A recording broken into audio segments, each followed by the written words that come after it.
1 minute भैया। क्या बात है। हनुमान जी सदा सभी परिवार को खुश रखे। तो एक माता रानी का भजन है बहुत छोटा सा प्यारा। आप लोग दोनों हाथ ऊपर उठा के ताली बजाएंगे। बोले साचे दरबार की कि ब्रह्मा जी आइले हो, विष्णु जी आइले हो, पार्वती माई संगवा शंकर जी आइले हो।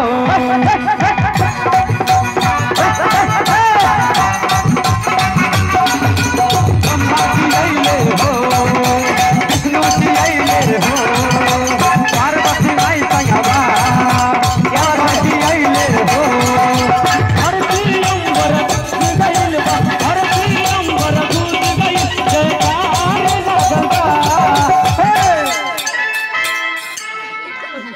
आप लोग भी दोनों हाथ ऊपर उठा के ताली बजाइएगा।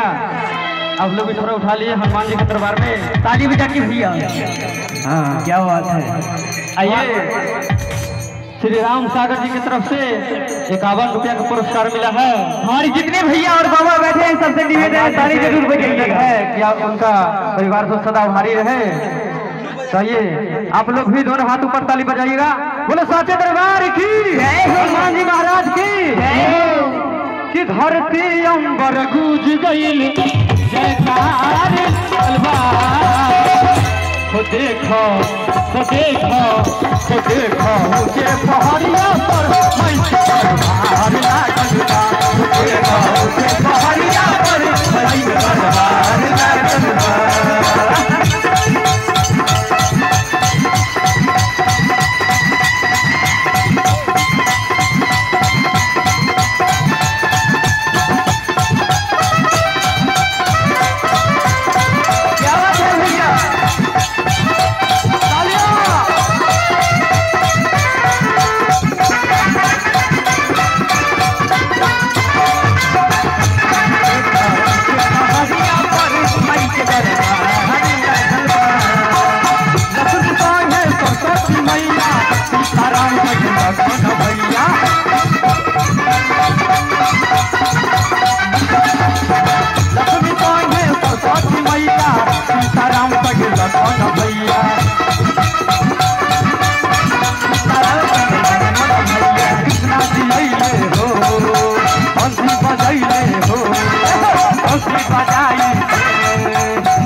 ये क्या बात है भैया। दोनों हाथ ऊपर उठा के ताली बजाइएगा।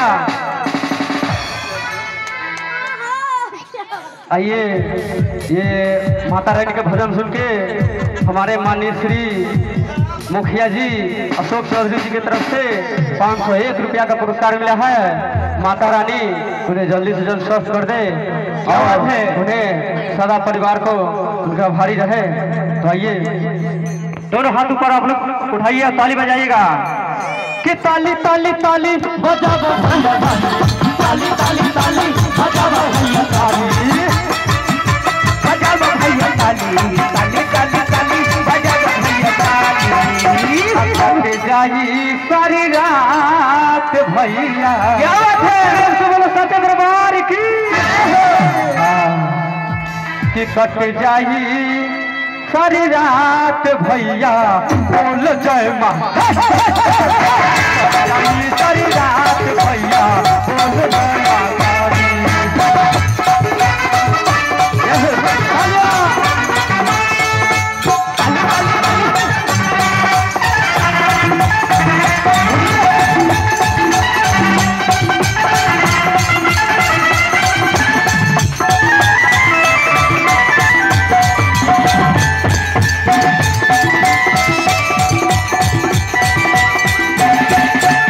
लक्ष्मी संगे सरस्वती मैया सीताराम संगे लखन भैया।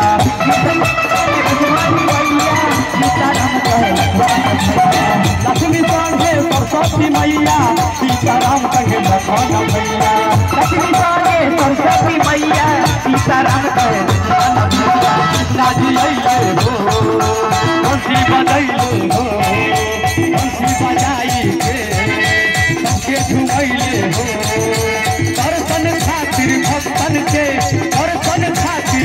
लाइन हजार।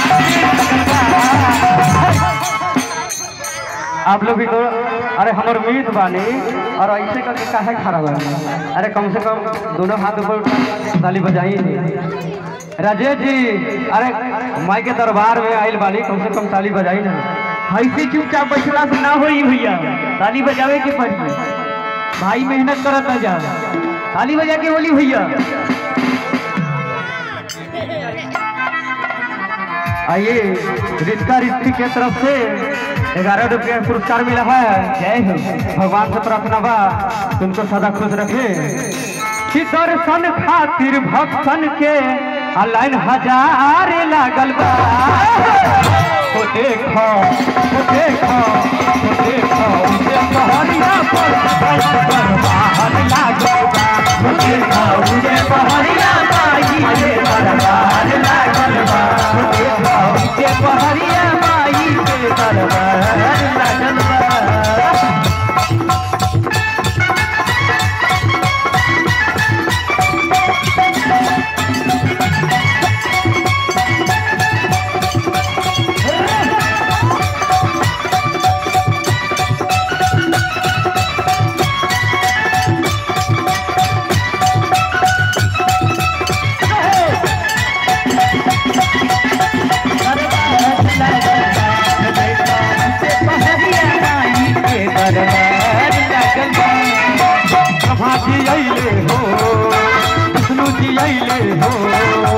पार्वती माई संघवा शंकर जी अइले हो। और अंबर गूंज गइल बा, और अंबर गूंज गइल जयकार लागल बा। कम से कम दोनों हाथ ऊपर दो उठा के ताली बजाई, ताकि ऐसा मौका तक कभी कभी आवेला। ताली बजा के जितना बानी वो भी उठाई और ताली बजाई। हमार माई जते बानी जा रउआ से निवेदन वाले ताली जरूर बजाई, सब उठाई। का कहे के बा? कि अम्मा लगवाला पिया हो, अम्मा हुआ रे लगवाला। क्या बात है? त कहे न लगवाला पिया हो, त कहे न लगवाला पिया हो। निमिया के बतिया काहे न लगवाला पिया हो, निमिया के बतिया काहे न लगवाला